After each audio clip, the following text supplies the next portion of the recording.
شروع اللہ کے بابرکت نام سے جو بڑا مہربان نہایت رحم والا ہے۔ سلطان محمود غزنوی کا دربار لگا ہوا تھا۔ دربار میں ہزاروں افراد شریک تھے، جن میں اولیاء، کتب اور ابدال بھی تھے۔ سلطان محمود نے سب کو مخاطب کر کے کہا، کوئی شخص مجھے حضرت خضر علیہ السلام کی زیارت کرا سکتا ہے؟ سب خاموش رہے۔ دربار میں بیٹھا ایک غریب دیہاتی کھڑا ہوا اور کہا، میں زیارت کرا سکتا ہوں۔ سلطان نے شرائط پوچھی تو عرض کرنے لگا، 6 ماہ دریا کے کنارے چلہ کاٹنا ہوگا، لیکن میں ایک غریب آدمی ہوں، میرے گھر کا خرچہ آپ کو اٹھانا ہوگا۔ سلطان نے شرط منظور کر لی۔ اس شخص کو چلہ کے لیے بھیج دیا گیا اور گھر کا خرچہ بادشاہ کے ذمے ہو گیا۔ 6 ماہ گزرنے کے بعد سلطان نے اس شخص کو دربار میں حاضر کیا اور پوچھا تو دیہاتی کہنے لگا، حضور کچھ وظائف الٹے ہو گئے ہیں، لہٰذا 6 ماہ مزید لگیں گے۔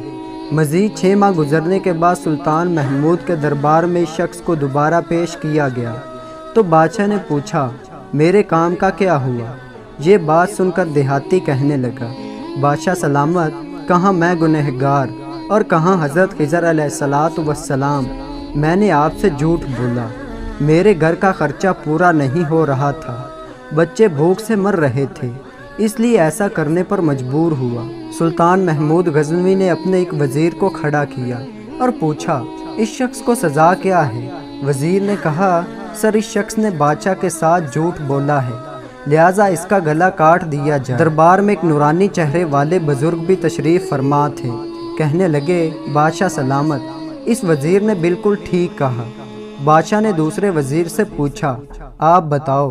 اس نے کہا، سر اس شخص نے بادشاہ کے ساتھ فراڈ کیا ہے، اس کا گلا نہ کاٹا جائے بلکہ اسے کتوں کے آگے ڈالا جائے تاکہ یہ ذلیل ہو کے مرے، اسے مرنے میں کچھ وقت تو لگے۔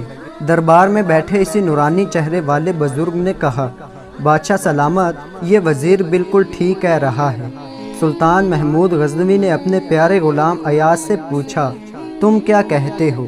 ایاز نے کہا، بادشاہ سلامت، آپ کی بادشاہی سے 1 سال ایک غریب کے بچے پلتے رہے، آپ کے خزانے میں کوئی کمی نہیں آئی اور نہ ہی اس کے جھوٹ سے آپ کی شان میں کوئی فرق پڑا۔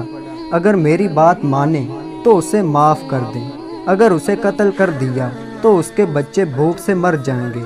ایاز کی یہ بات سن کر محفل میں بیٹھا وہی نورانی چہرے والا بابا کہنے لگا، ایاز بالکل ٹھیک کہہ رہا ہے۔ سلطان محمود غزنوی نے اس بابا جی کو بلایا اور پوچھا، آپ نے ہر وزیر کے فیصلے کو درست کہا، اس کی وجہ مجھے سمجھائی جائے۔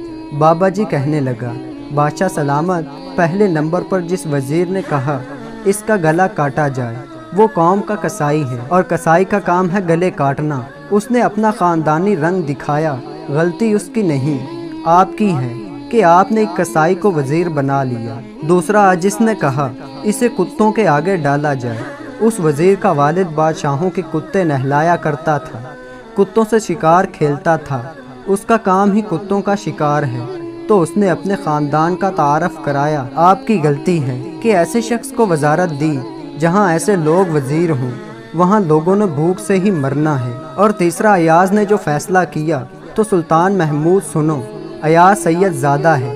سید کی شان یہ ہے کہ سید اپنا سارا خاندان کربلا میں ذبح کرا دیتا ہے، مگر بدلہ لینے کا کبھی نہیں سوچتا۔ سلطان محمود اپنی کرسی سے کھڑا ہو جاتا ہے اور ایاز کو مخاطب کر کے کہتا ہے، ایاز، تم نے آج تک مجھے کیوں نہیں بتایا کہ تم سید ہو؟ ایاز کہتا ہے، آج تک کسی کو اس بات کا علم نہ تھا کہ ایاز سید ہے، لیکن آج بابا جی نے میرا راز کھولا، آج میں بھی ایک راز کھول دیتا ہوں۔ اے بادشاہ سلامت، یہ بابا کوئی عام ہستی نہیں، یہی حضرت خضر علیہ السلام ہے۔